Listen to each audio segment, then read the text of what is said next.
Salam sejahtera, shalom.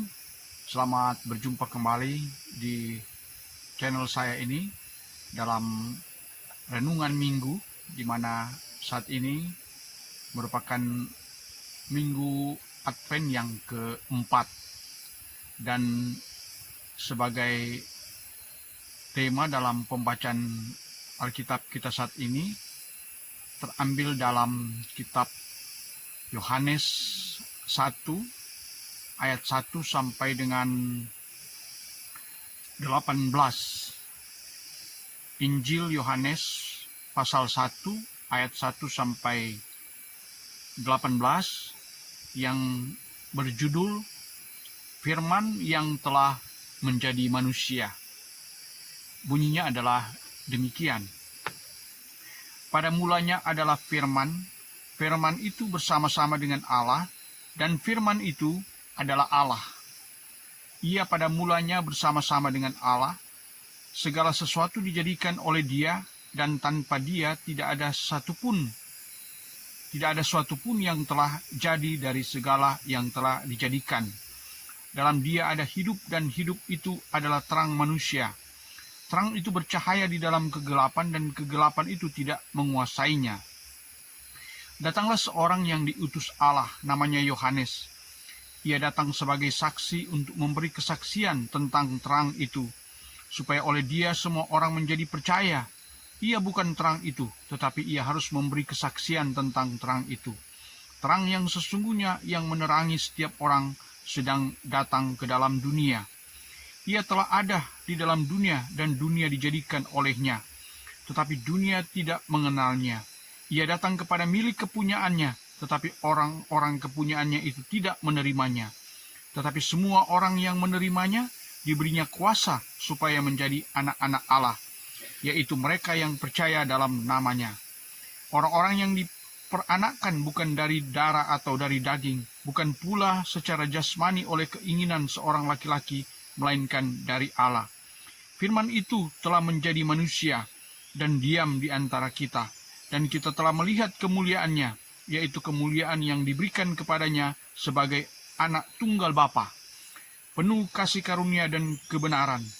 Yohanes memberi kesaksian tentang Dia dan berseru, katanya, "Inilah Dia yang kumaksudkan ketika aku berkata, kemudian daripadaku akan datang Dia yang telah mendahului aku, sebab Dia telah ada sebelum aku."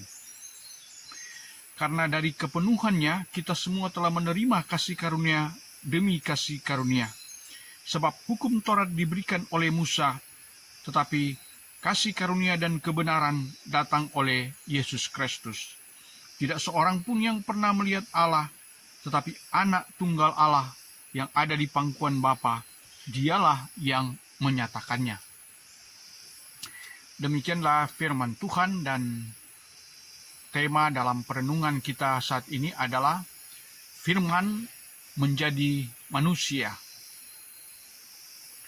Kita berdoa dan kita memohon kiranya Roh Kudus akan menuntun kita dalam perenungan kita saat ini.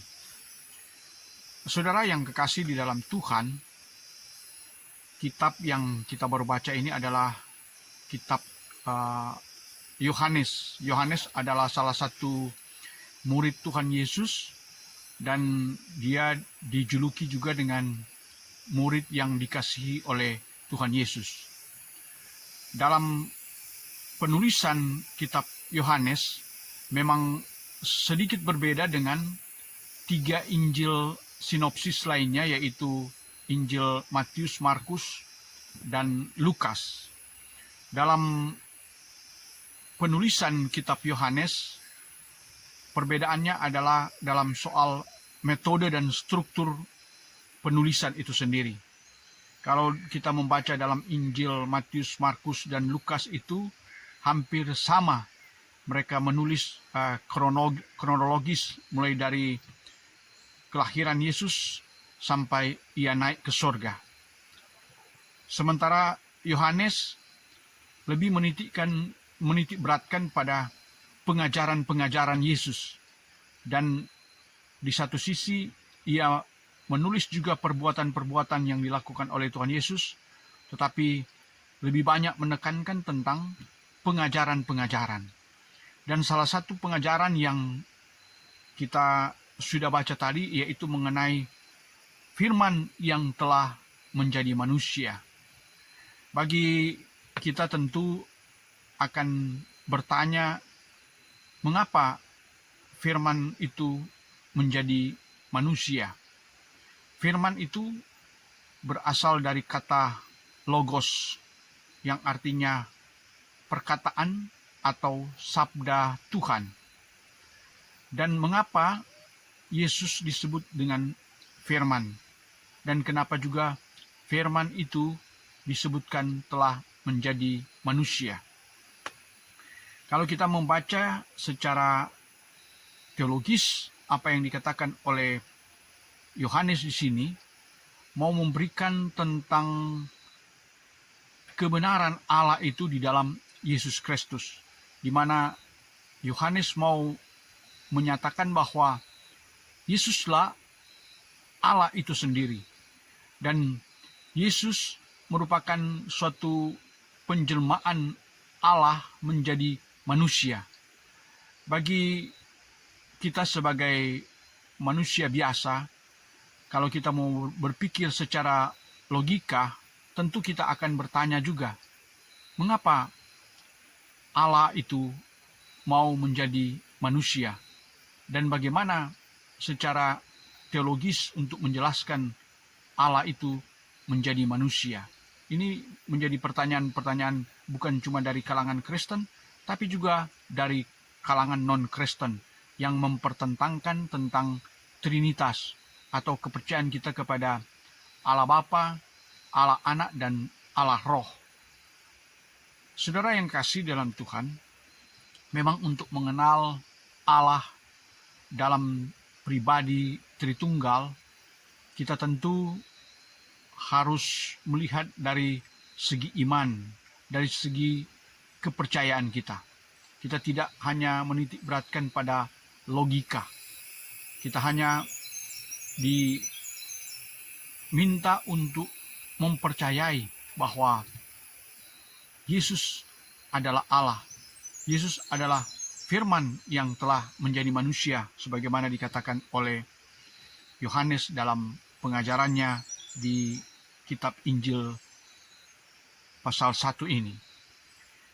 Apa yang mau dikatakan oleh Yohanes bahwa Yesus adalah perwujudan daripada Allah, di mana ketika manusia yang tak berdaya, manusia yang berdosa, manusia yang penuh kelemahan itu tidak mampu mengenal Allah itu secara pribadi, tidak mampu mengenal Allah yang mengasihi itu, maka dia datang ke dalam dunia untuk bersama-sama dengan manusia.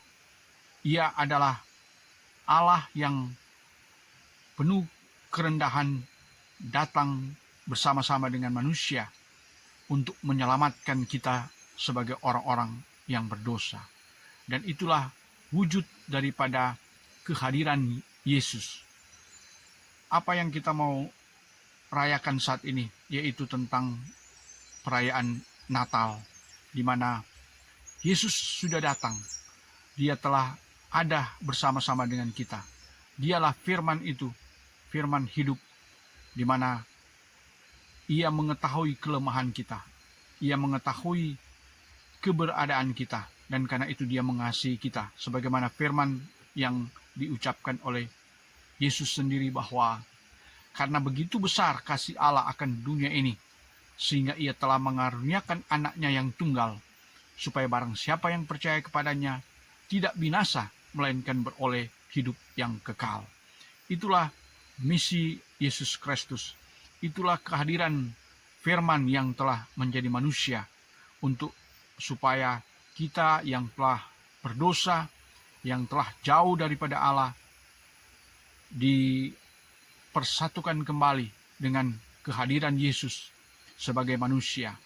Dan marilah di tengah-tengah kita akan merayakan Natal ini, kita akan mewujudkan kehadiran Allah itu dalam kehidupan kita sehari-hari dengan mengasihi Dia dan mengasihi sesama.